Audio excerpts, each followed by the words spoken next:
Hey Zoe, first off, I want to say thank you so much for joining me on the podcast today. I guess it's been a bit of a while. Well, from my perspective at least, it's been a bit of a wild 2022 and start of 2023 for you so far. So I was just wondering if maybe you could talk about kind of the last year and a bit and maybe some of your kind of the standout experiences there. And I wonder if there's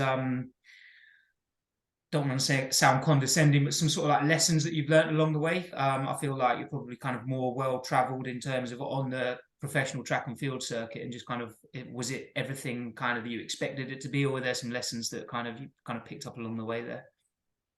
Yeah, so sort of jumped onto the scene a little bit more beginning of last year. Had a bit more of a what I'd call a breakthrough season.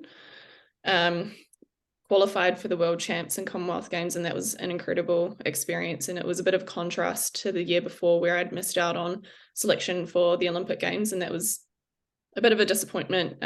Went through a bit of a rough patch there mentally, and I actually decided in that year, 2021, after not qualifying, to just go to Europe and experience what it was like to race in the European scene.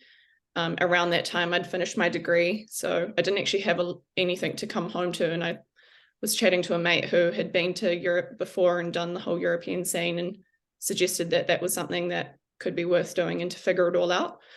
So I decided to pack up and leave. I decided within 2 weeks before leaving, keeping in mind that this was during COVID as well. So it was quite a lot to plan within the space of 2 weeks, but thought, why not? Ended up going over racing, and it was a completely different scene to what we have down here in New Zealand and Australia. It was just on another level, and it really opened my mind to the level of competition that's out there. Didn't actually race that well, but I think for me, the main purpose of going over there was to experience it and take home some learnings. Ended up coming home from that, and off the back of the disappointment of the Olympics, I didn't want to put any pressure on the domestic season. My main priority was just to go and enjoy the racing. And I think that put me in the right mind frame going into our domestic season, and sort of, I guess, led into this breakthrough season. And then, yeah, I guess that sort of led into this year. Had a really good build. Was running PBs, the fittest, fastest, strongest I'd ever been. And then I sustained an injury, which was very disappointing. I wasn't expecting to run sub 11 straight off the back of an injury. I think it ended up being a 6 to 7 month build into my opener. So we had a really solid block, and that block was really tough. Like we were really pushing the boat out. And I think that's probably partly why maybe I got injured. There was a few lifestyle things that had changed as well. But yeah, to run sub 11, I say that it was crazy, and it was really overwhelming, but truly, like, I didn't think that would happen this early, and it wasn't really part of the plan, but really exciting that it's now happened, and I hope it sets up the rest of the season. Okay, all right, fantastic. So am I right in saying so the vibe that I'm getting, and I think I had this conversation with your coach James Mortimer before when we were speaking. This was prior to 2023, though. Kind of going into the 2022 season, it was the wasn't necessarily surprising that it happened, but it was surprising that it happened as soon as it did. Is that a fair comment, sort of, with regards to? I mean, that's the impression I'm getting from you talking about 2023 as well. Are they sort of like fair comments? Yeah. Yeah, I think for me it was surreal to actually last year, and it probably doesn't seem like a big deal to a lot of people, but to run the 11:15 that I ran last year, I think to do the world standard and what was at the time the Olympic standard from 2021, it was pretty crazy to actually do that and to prove to myself that we could do that, because a lot of people along the way didn't think that I was ever capable of that, and that sort of filtered into what I believed in myself. So to actually do that and to break through that barrier, it did start to give me a lot more confidence, and that confidence then could carry through the rest of the season. But I think, like Morty said, it was a surprise, and it also wasn't, because we've been consistent over the years and we've gradually got that time down after each year. But yeah, to run to run sub 11 for the first time. I think it's just that mark that when it does actually happen, it is a bit of a whirlwind and a lot to process. And I think off the back of an injury as well, it was a bit like, what the heck is happening? But like I say, we did have a really solid block leading in. We got together as a team end of last year after the Commonwealth Games and put together a bit of a plan. We kind of figured that we looked at the season from last year and looked at Oceanias where I'd run a PB, and that was off the back of a heavy block. And then I did a pretty similar time at Commonwealth Games, and that was at the very end of a taper. So we were like, what's the patterns here? Mm-hmm. And we sort of looked at it as I'm okay under load, and I'm also okay under not a lot of load. So we were like, okay, what do we need to change here? So we really hammered the training and had a bit more time to experiment over those 6 months. Mm-hmm. Okay. All right. Fantastic. I mean, yeah, I think it's, I feel like it's, from an outsider looking in, it seems like every time kind of you've raced that I've been watching, it's been just sort of like a great performance. And I think that kind of you mentioned that you ran that 11:15, and then with that came a lot of confidence, and it sort of allowed you to run under 11:15 a lot of times, right? And then I could see kind of the same thing kind of happening with, I feel like the 11-second barrier, it's just got, it's such like an enormous barrier in terms of just, I guess like what it means, right? So like, it's sort of like been the threshold for world class, I suppose. And so to kind of run under that, or to break it for the first time, is potentially a very big deal. But I think that, again, it's a case of sort of like, once you've done it once, then potentially, hopefully, it's kind of like that weight off your shoulders, and then you know, it can become a little bit, I don't want to say routine, but it can happen more often, right? Yeah, I'm hoping so. And like, just thinking about when I did all sorts of events growing up as well, I remember doing long jump as a youngster and forever was trying to break that 5 meter mark. And as soon as you do it that first time, it's a lot easier you see it streaming through a lot more thereafter. Breaking it that first time is just the barrier that you need to get past. And I think once you've done it that first time, it becomes a lot more familiar, and my body now knows what it feels like to run sub 11. So yeah. Okay, cool. Feel like you've made a perfect segue into the next part, into my next question. Then you said you weren't like, you weren't big on media stuff, but I feel like you are on this, because you've like leveraged into this into the next question amazingly. So yeah, I want to kind of rewind and then talk a bit about kind of your sporting background or your childhood with respect to sports. So which sports were you involved in as a child growing up? I feel like I did every single sport under the sun. I was very sporty. I could list them in order. So I started with hockey, and I started with hockey because I wanted to do netball, but you couldn't start netball until the age of 7. Actually, sorry, rewinding. Did swimming and athletics. They were my first sports. Started athletics at the age of 5. My parents just took my brother and I along to the local athletic club. At that time, they had a ribbon night, and so we won ribbons that night. And so then we were automatically obsessed with that club, and we kept going back to that one. It was fun in games back then, though. Like, we were literally running relay races and playing tag and jumping through hula hoops. So it was all about purely just having fun. Yeah. So I stuck with that. That was always my summer sport. But then my winter sports, as I mentioned, was hockey at the age of 6. And then I could finally start doing netball. So I did that from the age of 7 through to year 11. Okay. Did basketball, did a bit of tennis in primary intermediate, did gymnastics at a young age, did volleyball in year 10. And then I did surf lifesaving. So I did beach sprinting on the side of athletics. That was a nice thing to do on the side of athletics because it was a lot less serious. Yeah. Okay. A lot more laid back, and it's just a bit of a social thing to do. But it was important for me to do all of these winter sports and other sports along the side of athletics because it gave me good balance, and I just loved playing sport with my friends and trying new things. Yeah, I think you touched on what I see personally as being a really important point, kind of like growing up, just developing a love for sport and physical activity. I think that's kind of so important. And I think like having like such a breadth of experience like you had, I guess like I'm going in my PE teacher interview mode here, but it sort of like gives you kind of this movement library, or like this movement literacy, and all these different skill sets to choose from when it kind of, once you sort of like start narrowing down and specializing. Yeah. So I think, yeah, I think there's so much to be said for that, and like quite a few people that I spoke to have, have kind of gone through something similar to yourself.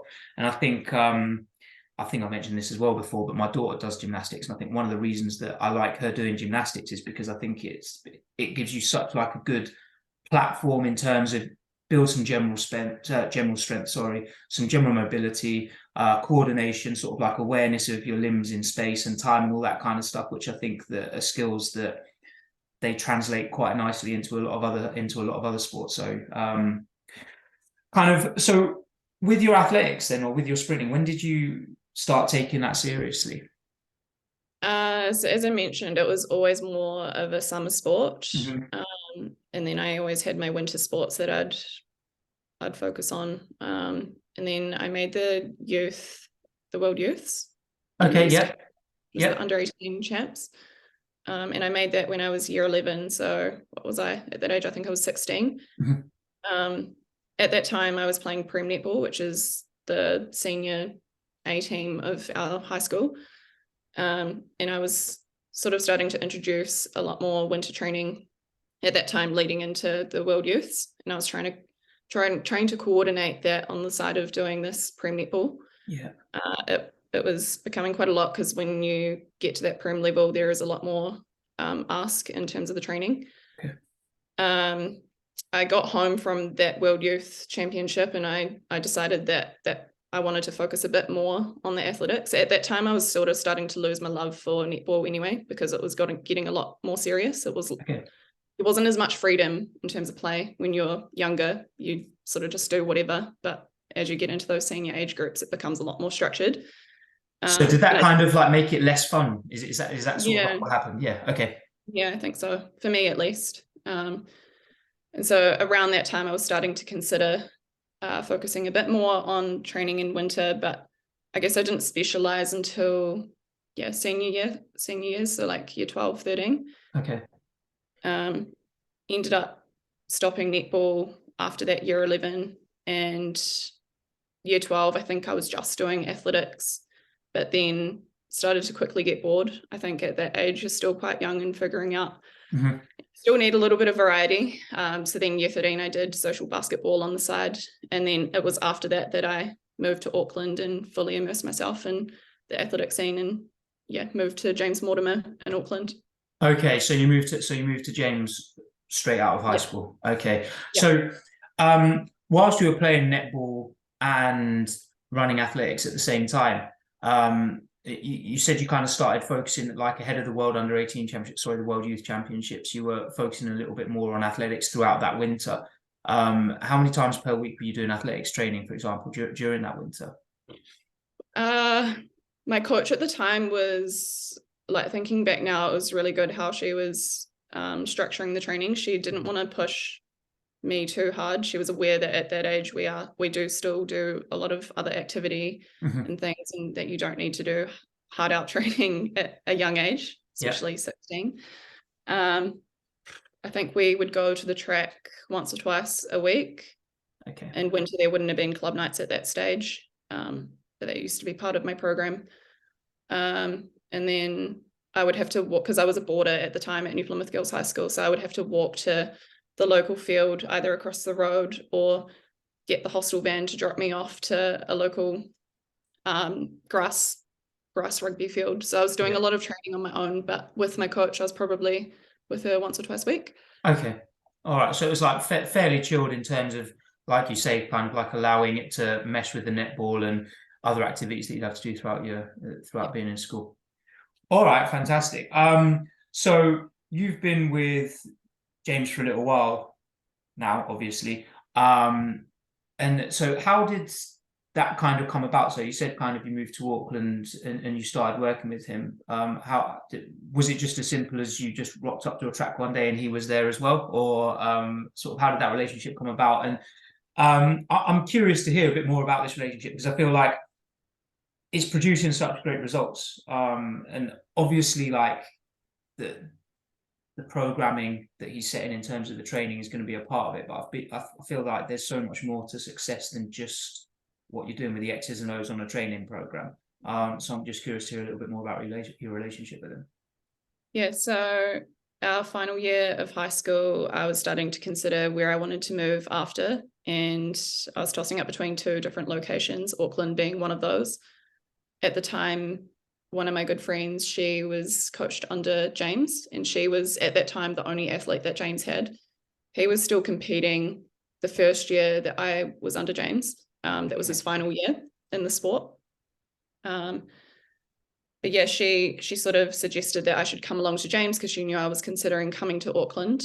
And then I went through Athletics New Zealand, and they teed up a meeting for me to meet James, and met him at the New Zealand secondary schools at the end of the year, and it all kind of unfolded from there. I eventually moved to Auckland, and then yeah, just immersed myself in his group. I was one of his first athletes. He also had Kenzie Keenan and Liam Malone and Jordan Bolland, so we were a very small group. But then over the years, it pretty rapidly grew, and now he's got a good number of athletes, and cool to see Morty working full-time now as a coach. Yeah.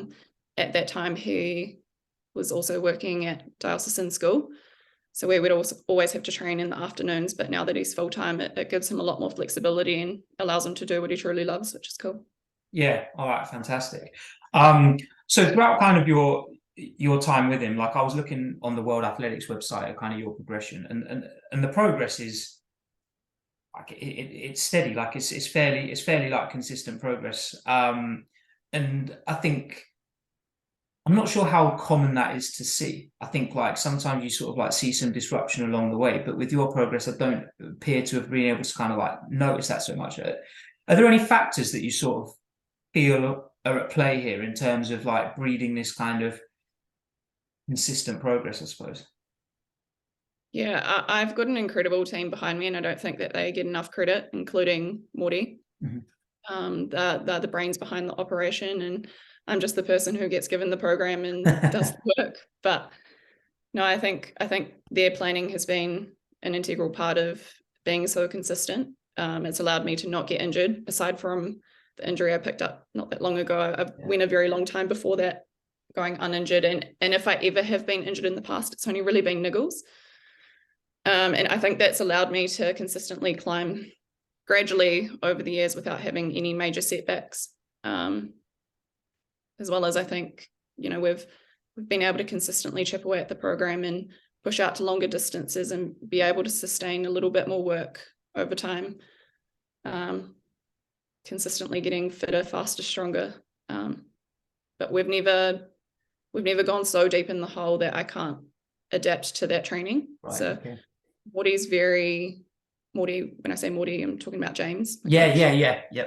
Yeah, he's very observant, and he also considers what's going on outside of the track, because like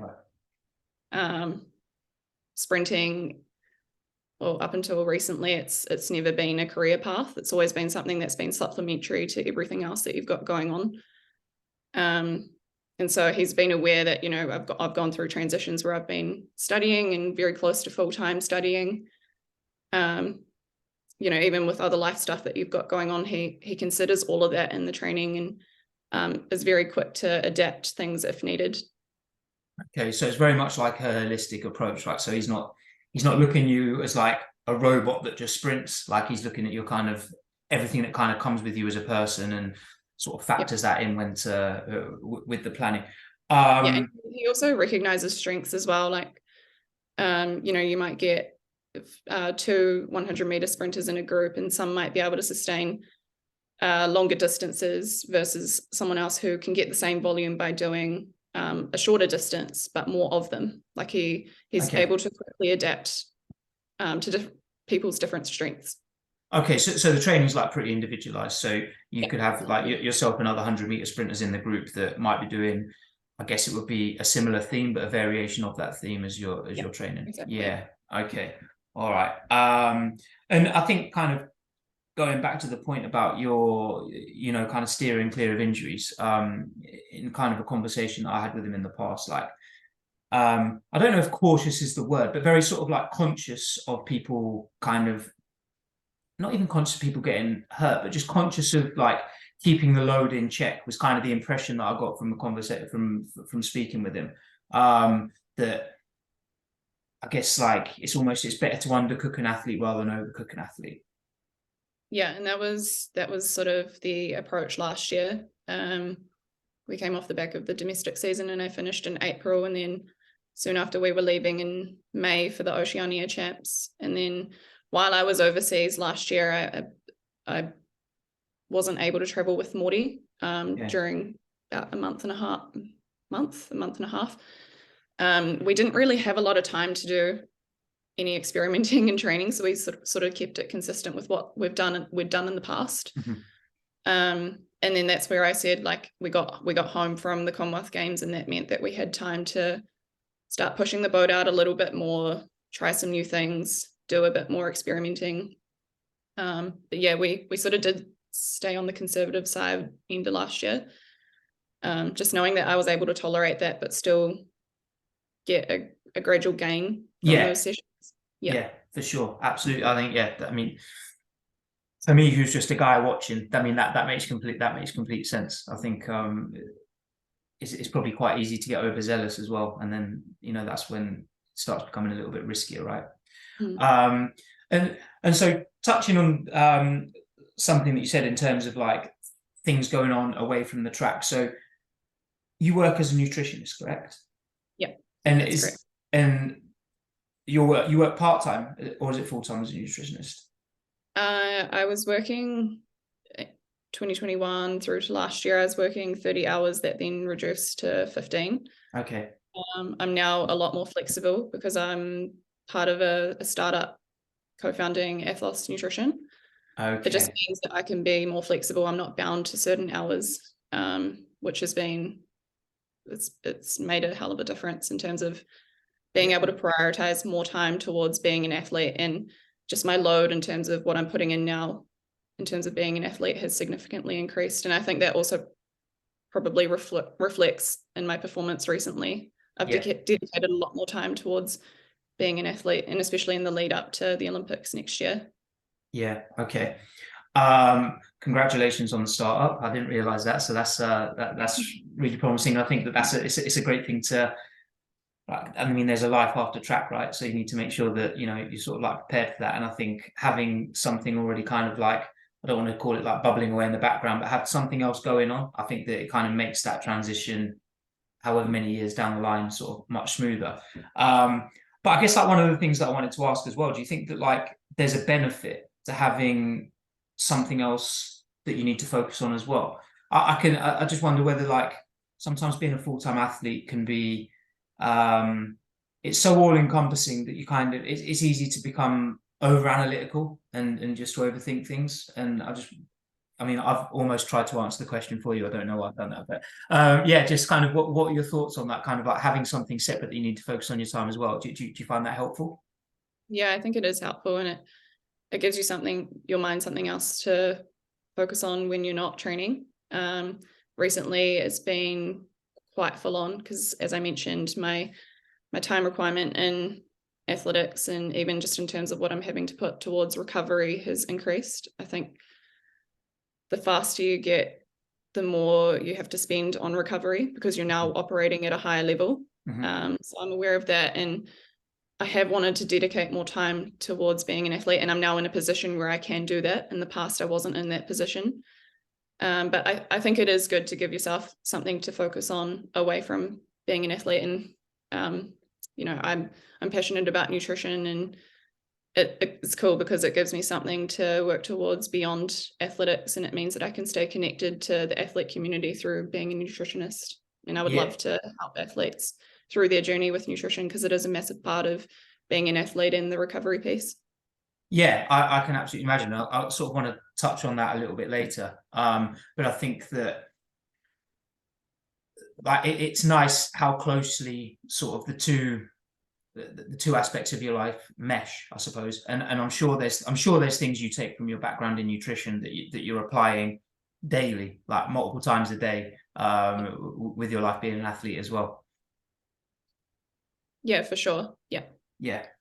All right. So one of the questions that I like to ask all the guests is a typical week of training. Obviously, I know that's going to vary sort of like at different points through the year. And perhaps it's something that's even more interesting speaking to an athlete kind of like based in the Southern Hemisphere that, maybe has to be sort of a little bit closer to sort of like race shape year long. But I guess like your season typically starts like January sort of time in New Zealand. Is that right?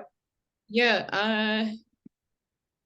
More recently it started in Jan, but like it could start anywhere as early as November.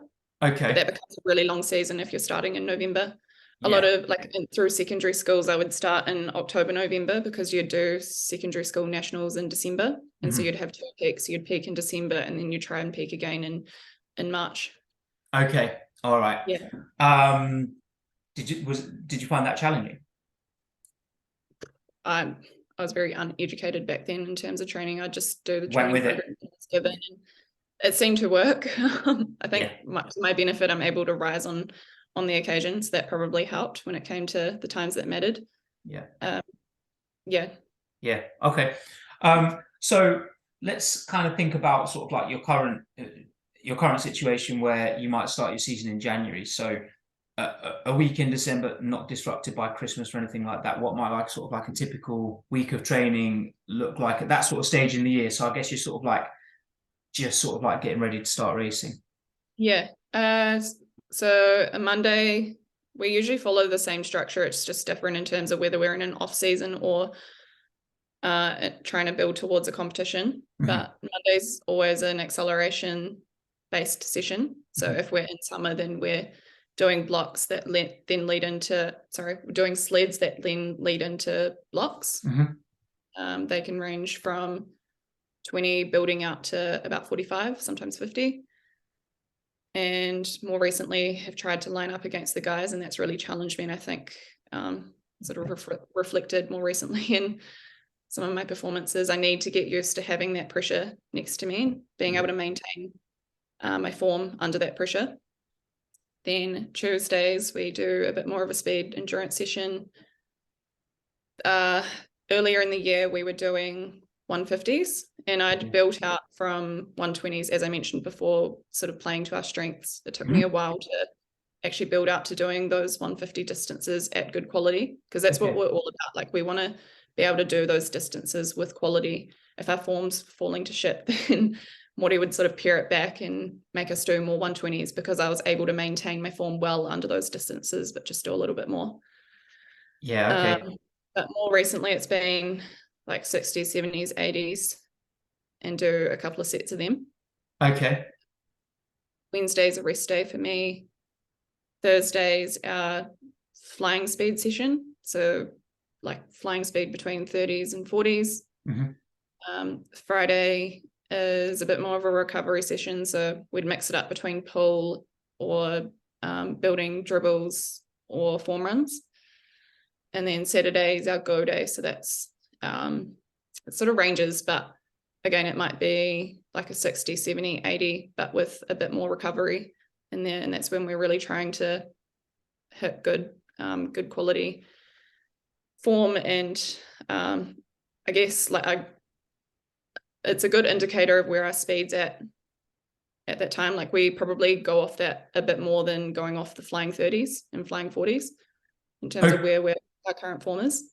Okay, all right. So it's almost like you're using Saturday almost as like sort of like a diagnostic tool in terms of there's that aspect of it as well. So that tells me that the runs are being timed on a Saturday, and like you said, there's longer recovery. So yeah, the intensity is pretty high. And then I do 2 gym sessions a week as well. So they're Tuesdays and Fridays. And usually by summer we would have been out of our eccentric phase by then, but because since I got injured, I was able to do another heavy load of gym.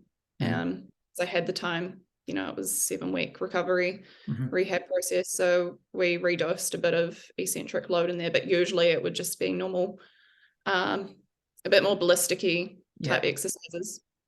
Okay. All right. Fantastic.